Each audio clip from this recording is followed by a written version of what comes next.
जो उपेंद्र कुशवाहा की पार्टी है वो अपने कैंडिडेट उतारेगी। उस वक्त काफी रसाकसी की खबरें सामने आई थी, लेकिन फाइनली जेडीयू और बीजेपी बराबर बराबर सीटों पर दो भाइयों या दो दोस्तों की जोड़ी बनकर उतरी थी जमीन पर। अब जो मैंडेट है वो ये तय करेगा कि बिहार में सबसे बड़ी पार्टी कौन बनती है। क्या जेडीयू नंबर 1 की पार्टी बनने जा रही है? क्या बीजेपी का आंकड़ा थोड़ा कम होगा या बीजेपी इसमें इजाफा करेगी? क्या पिछली बार सिंगल लार्जेस्ट पार्टी बनकर आरजेडी उभरी थी, तेजस्वी यादव अभी तक इसे अपनी उपलब्धि बताते हैं, तो क्या तेजस्वी यादव इसमें कुछ प्लस कर पाएंगे? यहां उन्हें नुकसान होगा। सबसे कमजोर प्लेयर इन दोनों ही गठबंधनों का कौन होगा? एनडीए में चिराग पासवान जो अपने स्ट्राइक रेट का जिक्र करते रहते हैं, क्या अपने स्ट्राइक रेट को वो मेंटेन कर पाएंगे? 29 सीटें उन्हें दी गई, 2 सीटें सिर्फ ऐसी हैं जो जीती हुई सीटें हैं, बाकी 27 सीटें हारी हुई सीटें हैं। अब उन 27 सीटों में से कितनी सीटें हैं जो एलजेपीआर एनडीए के खाते में लेकर आएगी? महागठबंधन की बात करें तो वीआईपी साथ आ तो गई, लेकिन क्या वोट शेयर जो है वो हो पाएगा? क्या वोटों में जो सेंधमारी है वो हो पाएगी? ये देखना वाकई में दिलचस्प होगा पवन। और दिलचस्प बात यह भी है कि महागठबंधन की अगर सीट शेयरिंग की बात की जाए तो जहां एनडीए के पास एक क्लियर सीट शेयरिंग था, 12 सीटों पर महागठबंधन के उम्मीदवार आमने सामने थे, जिसे फ्रेंडली फाइट का नाम महागठबंधन की ओर से दिया गया। लेकिन चुनाव में फ्रेंडली फाइट कोई नहीं होती, वोट एक होता है, चुनाव एक का करना होता है। ये फ्रेंडली फाइट क्या इस चुनाव में महागठबंधन के लिए डेडली फाइट होगी, क्योंकि 12 सीटें बहुत मायने रखती हैं। इतना ही नहीं, चुनाव के पहले खुद वीआईपी के मुकेश साहनी को अपने भाई संतोष साहनी को पीछे खींचना पड़ा था, जिसका असर यहां मछुआरा वोटरों पर जो साहनी समाज है उस पर पड़ते हुए दिखाई दिया। कांग्रेस की सीटें पिछली बार 70 सीटें थी, 19 जीत पाई थी, तो स्ट्राइक रेट का जिक्र वहां भी था। लेकिन अब की बार कांग्रेस की सीटें घटाई गई, 50 के आसपास सीटें कांग्रेस के पास है। तो क्या कांग्रेस का प्रदर्शन रहेगा? क्योंकि राहुल गांधी वोट चोरी के मुद्दे के साथ तेजस्वी को रथ पर लेकर निकले तो थे, लेकिन उसके बाद 45 दिन तक उस मुद्दे का कोई जिक्र नहीं रहा। और अब की बार इन चुनावों में वोट चोरी कोई मुद्दा जमीन पर दिखाई नहीं दिया। यह देखना होगा कि जब आज रुझान आने शुरू हो जाएंगे तो वो रुझान और नतीजे तय करेंगे कि वोट चोरी का मुद्दा रहेगा या नहीं रहेगा। एक और प्लेयर है एआईएमआईएम, हैदराबाद से असदुद्दीन ओवैसी आए, अकलियत की बात करते हैं और मुस्लिम बहुल किशनगंज और पूर्णिया वाली सीमांचल की बेल्ट में अपने उम्मीदवारों को खड़ा किया।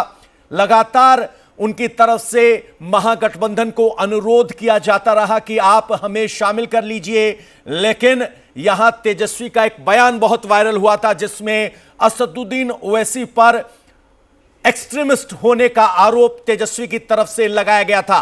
तो ऐसे में पिछली बार 5 सीटें जीतने वाला एएमआईएम अब की बार क्या करेगा? और खास तौर पर तब जब वक्फ के नाम पर सारे मुस्लिम यहां एकजुट दिखाई देते हैं महागठबंधन के पीछे। ऐसे में एआईएमआईएम की क्या स्थिति इसमें रहने वाली है, उस अन्य पर आपको ध्यान देना होगा। सबसे ऊपर स्क्रीन के आपको दिखाई देगा किस तरीके से आपको दिखाई देगी जेडीयू, बीजेपी, यहां आपको एलजेपी दिखाई देगी और लगातार सभी पार्टियों के यहां डिटेल्स दिखाई देंगे।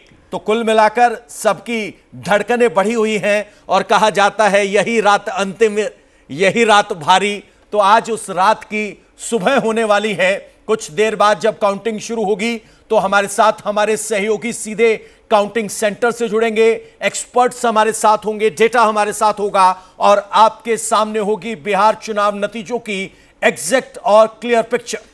अब देखिए, आप सीटों के बंटवारे की बात करेंगे तो कांग्रेस 61 सीटों पर अपने उम्मीदवार उतारकर चुनाव लड़ तो रही है, लेकिन कांग्रेस ग्राउंड पर कितना है, क्या कांग्रेस कितना नीचे जाएगी ये देखना है। कांग्रेस क्या एलजेपीआर से उसका कंपटीशन रहेगा, एचएम से उसका कंपटीशन रहेगा, क्योंकि पहले, दूसरे और तीसरे नंबर की पार्टी तो नजर आ रही है जेडीयू, आरजेडी और बीजेपी। ये पहले, दूसरे, तीसरे नंबर की पार्टी रहेंगी, तो क्या चौथे नंबर की पार्टी कांग्रेस बनेगी? क्या एलजेपीआर से उसका कंपटीशन होगा? ये देख लेना। वाकई में दिलचस्प होगा। लेकिन अगर इस चुनाव की बात करें तो इस चुनाव में ना कोई लहर नजर आई। इस चुनाव की अगर बात करें तो ना यहां पर कोई लहर नजर आई है। इस चुनाव की बात करें तो बहुत कोई बड़ा मुद्दा नजर नहीं आया है। रोजगार का मुद्दा उछालने की कोशिश की है तेजस्वी यादव ने, लेकिन अपने कोर वोट बैंक के अलावा ये वाला मुद्दा तेजस्वी यादव बाकी कितने लोगों में लेकर गए हैं, बाकी कितने आप कह सकते हैं कि वर्गों में लेकर गए, ये देखना दिलचस्प है। और बिहार के चुनावों के बारे में कहा जाता है कि बिहार के चुनाव जातियों से इतर होकर नहीं देखे जाते। तो जिसका जो इंटैक्ट वोटर है, क्या वो इंटैक्ट वोटर उसके साथ रहा? भूमियार कहां पर जा रहे हैं, राजपूत कहां पर जा रहे हैं, यादव कहां पर जा रहे हैं, या मुस्लिम कहां पर जा रहे हैं, धानुक कहां पर जा रहे हैं, ईबीसी वोटर्स कहां पर जा रहे हैं, कोयरी कुशवाहा कहां पर जा रहे हैं, ये अब देख लेना वाकई में दिलचस्प होगा। 8 बजे काउंटिंग शुरू होगी। शुरुआती रुझान में आने में कुछ वक्त लगेगा और उसके बाद सभी आंकड़े खुल जाएंगे। लेकिन जहां तक आप जातियों की बात कर रहे हैं तो एक बात जो स्पष्ट दिखाई दी, हम लगातार ग्राउंड जीरो पर थे, लोगों से बात कर रहे थे, रोजगार के मुद्दे का जिक्र है, लेकिन जैसे ही पूछा जाए कि आपने पिछली बार वोट कहां दिया था, तो जवाब आता है कि आरजेडी को दिया था, महागठबंधन को दिया था।